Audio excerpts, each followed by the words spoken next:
It is December 11th, 2019, and today I turned 20. I think I've got 6,600... I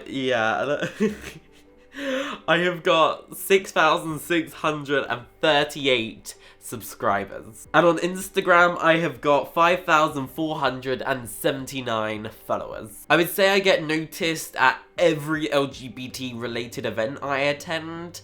Like every Pride, Transgender Day of Remembrances, all of that sort of thing. Sometimes I would say like in the street, but not that often. Mostly at LGBT events. Yeah. For my vlogs, I use the M50 by Canon with the Rode Video Micro with a switch pod, and for my main stuff, I use the 77D by Canon with the Rode NT-G4 Plus. Yeah, I like Canon and I like Rode, and I've kind of always used them. I wouldn't say I'm the sort of person that craves over a lot of items, but if there was one item that would like bring me to tears of happiness if I got given it right now, it would be the Canon C200. I've wanted that camera for forever, since it got announced. It's my one item, my one dream item. I wouldn't count myself as an OG YouTuber, but I've been making videos for a very, very long time.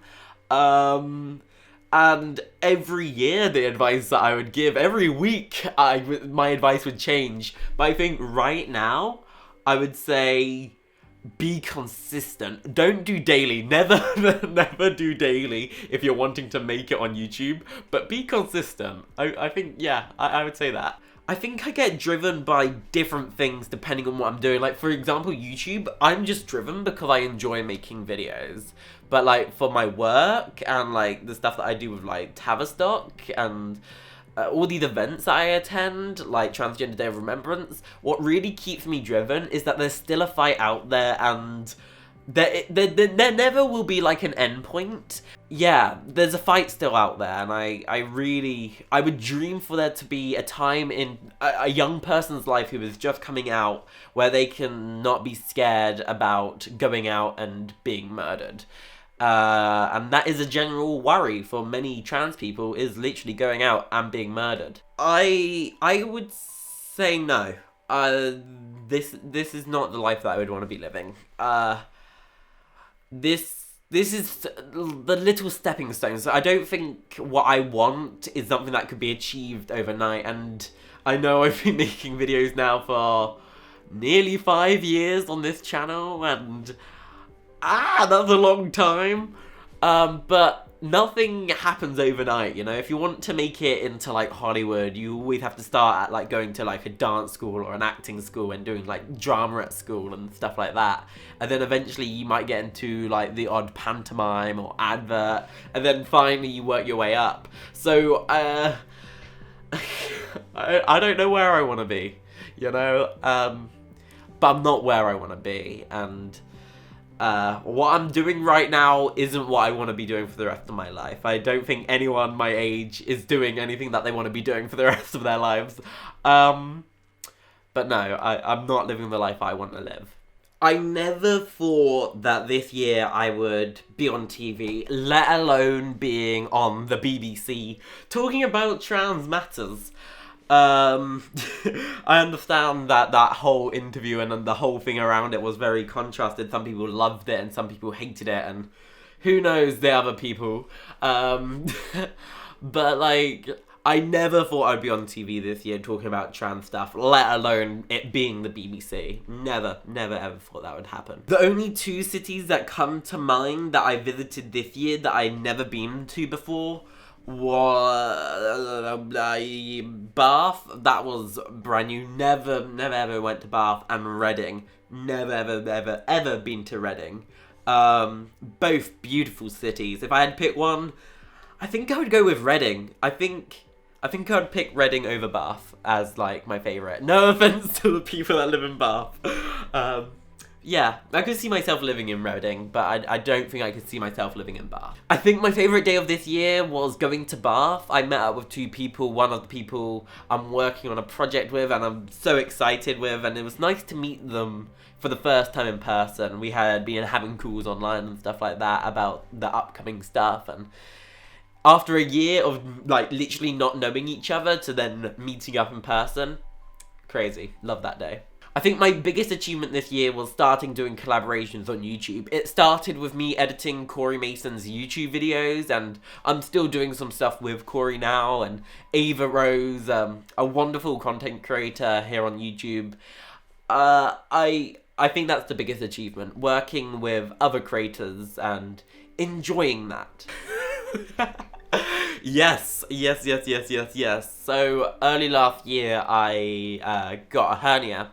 And I was very, very ill last year, and that kind of is still going on. I'm still not feeling perfect, and I don't think I'll ever feel well again in that sense, which it's kind of depressing that I will always feel a set level of sick, you know? I'll always feel ugh, you know?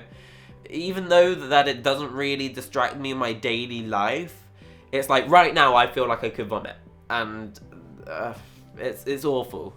I had a sweat gland on my eye become like severely infectious, and I had to go to hospital. My eyes was like swollen shut for a couple of days. That was terrifying, and blood poisoning and all of that stuff. I've had a sinus infection for the last, since summer? TMI! And my ear infection that I've had since, 2017, I think it was? That's finally, like, started to, like, die down and stuff. Been on a lot of medications for that. Yeah, so I haven't been great this year, medically and health-wise. Yeah. I think the thing that really got me excited this year was the Hampshire Pride vlog. I was editing it, I was like, this is amazing, I love it. And then I thought that I filmed it in the wrong frame rate, and we ended up with a jittery mess of a Pride parade. So that's probably the thing that I was most excited for, and the most thing that I was disappointed in. How? It was such like a roller coaster. I was like, this is great. Oh no. Why? How? I'm more anxious. I'm more scared. I worry a lot more, but generally I feel less pressured. You know, I'm doing more what I want to do, and this kind of relates to that point before, like these stepping stones to like where I want to be and how I want to be living. In career-wise, like yesterday I filmed my first ever proper advert. Like, it's not like a YouTube like sponsored or an Instagram sponsored. This is like a proper advert for a business to promote their own business, which is no connection to YouTube or like my life. This is just me making an advert for a company. No, I'm not happy. Like, I don't feel happy. I've never felt like true happiness in like a long time. Like, yeah, there's like spikes. I think anyone that's like feeling down or depressed, they have their odd days where it's like, yes, I love this, and every day I'm not happy. I don't even feel like okay. I feel down every day. I feel down. But as I said, there are days where it spikes, like these Pride events. I enjoy meeting people that love my content and stuff, but I'm not a happy person. I'm quite a, I would say I'm quite a depressing person, and I think, I can't remember what celebrity said it, and I don't know it word for word, but it was a quote that, like, the saddest people know, like, what it feels to be sad, and they don't want others to feel that way, so they make content that's entertaining to try and help improve the lives of others. And I think that's true for me, because I know what sadness feels like. I know what it feels like to be suicidal and stuff. And I make content because I know it doesn't. I know people enjoy what I make. And I would hate for anyone to feel as down as I have in my past, and I wouldn't want anyone to feel as sad as I currently feel, you know? I wish I had made more videos. I regret not making a lot of videos this year. That's probably the one thing that I regret the most. I don't know why I haven't. This building work has really been stressing me out. It started off like This time last year, I was sleeping on just a mattress up here, like right there. I had a bed. You know, it was just a mattress, just a duvet. Like, I don't think the painting had even been done. I didn't even have blinds in my windows. I think I had one desk a year ago. And that really, like I was expecting the building work to be done before last Christmas, and still right now, the building work for my studio and my space is nowhere near done. Nowhere near done. And I think that's the main reason that I haven't made many videos this year. When you ask that question, the one thing that really comes to mind is worrying. I've been a ball of anxiety this year. I've been really stressed out.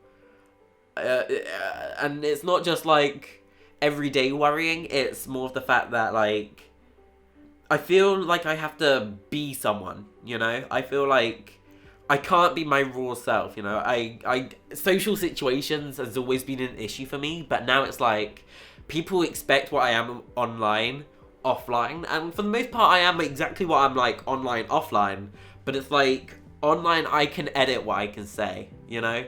I can cut out bits that aren't how I feel and truly connect with. I can do retakes. But now, like, when I go to, like, family occasions, they've only seen my videos in the past, like, 6 months, and then they see me in person, and they're like, they know more about me, and that's worrying, you know? There's always this thing about YouTube where you meet someone who watches your content, and they know more about you than you remember of yourself, you know? People watch, like, my 2017 vlog still, and they say, oh, what you did in May 2017, and you're like, I can't remember. I honestly can't remember. But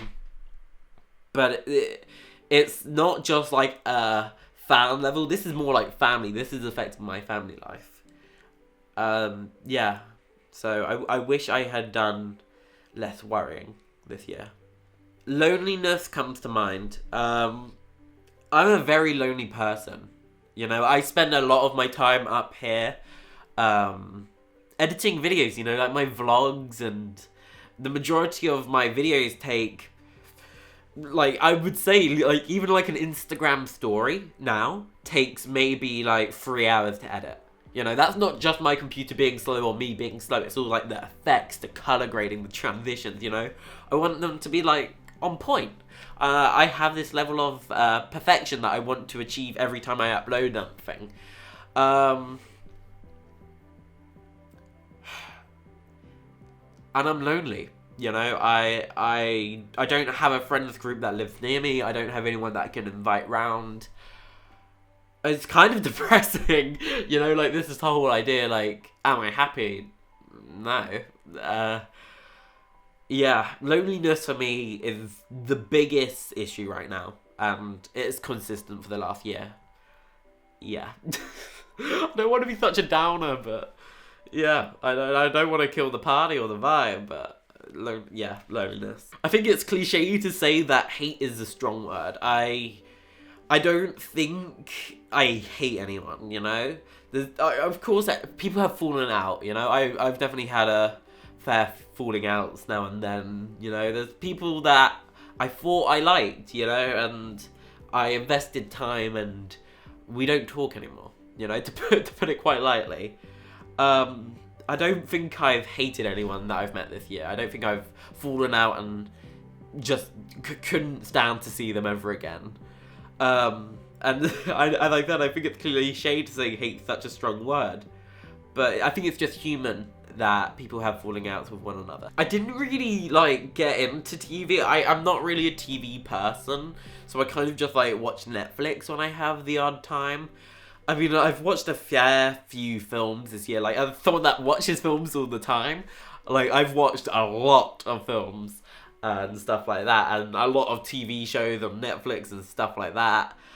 I've been really enjoying Friends. I've just started watching Friends. I say just started. It's been a lot bigger of a task than I thought it would be, because I didn't realise how big of a series it was, and like the whole Friends stuff. Like, I think I'm like season 5 now. But yeah, I'm enjoying it. I would say it's the best show I've seen this year. Favorite film? Favorite film. I think my favorite film this year. I don't know. I don't know. There's so many. I can't name a favorite film this year. There's nothing that I've been like, wow, and I love it, you know? It's kind of like, I watch a film, I'm like, oh, that's pretty good. I mean, when you're a filmmaker and you make videos, you kind of see all the bad parts of film, so you don't just enjoy the film for what it is. You always, like, nitpick, and I don't think I could ever truly enjoy watching a movie and be like, wow, that was so cool. It's like, yeah, I know how to do that effect. I could do it in my own videos if I wanted to. Like, I don't know, the enjoyment of film has definitely decreased the more that I make videos. So I don't think I could name one favourite film. My favourite book this year was I think Mike by Andrew Norris. I've always been a big fan of Andrew Norris's work, but this year I've read Mike and wow. I think it's like been 9 years since I met Andrew Norris in person, so it's pretty crazy. You know, I'm still reading their books and stuff like that. I think the biggest life lesson that I learned this year was not to be scared. I think this is a thing with like doing social media as like a job and stuff like that. It's okay to be real on social media. I know my whole preface is always about be you, be true, and stay real, but it's like I've just given up, you know. I've given up caring what other people have thought now, you know. I'm just doing what I want to do, you know. People always like, when I upload like Fortnite videos, people are like, ugh, Fortnite, ugh. It's like, who cares? I enjoy making those videos, you know. I enjoy my vlogs. I don't care if they're exactly the same as the vlog before that. I don't care if they're just London and people are getting bored of London vlogs. But it's like, I just want to make the content that I want to make. I want to take that leap and enjoy what I'm doing, you know. And if my videos are bad because the thing that I'm doing isn't that easy to film and make a good video about, so be it. That was meant to be so inspirational, but I can't talk. Blah, blah, blah. So be it. I'm not very good at coming up with inspirational words of wisdom straight away. I think if I was going to say something, though, to take away from this, would be there are many opportunities, there's many different paths, and everyone always says to you that, oh, you just go searching and you'll find opportunities, you go down one path and many more will open, and it's like, how do I, like, what does this even mean? What does this path look like? How do I find that path? And I think is don't go looking for the path, but look for the opportunities once you stumble upon that path. That probably sounds so corny, but I stopped looking for a path. I stopped looking for a direction, and eventually I just carried on doing my own thing, and eventually I ended up with many more opportunities than I could ever imagine. I don't know if that would work for everyone, but that's definitely how this year feels like. Turning 20 is crazy. I'm not gonna lie. When you're like 10, you're like, damn, 20 is like really old. Like, you're really old. Damn, 20, really? And it's like at 15, you're like, 20, yeah. And it's gonna be like deep, but like, I never thought I was gonna make it to 20. Yeah, this is turning dark. I didn't think I'd make it to 16. And here I am turning 20, you know, or turned 20, should I say, and it's like crazy, you know. Of course, there were things that I did in my teen years that I regret, and I wouldn't say they're bad regrets. I think everyone has done something in their teen years that they regret doing or missing an opportunity. I think there's something there where I needed to go through life lessons. I needed to experience life. And what's crazy is like, the average age is like 80 years old now. And I've got 20 years times 3, so 60 years. And I know what 20 years feels like. And if I had to say that I had to live my like 20 years of what I've already had 3 more times, life is short. Life is short. But yeah, turning 20, never thought I'd be here.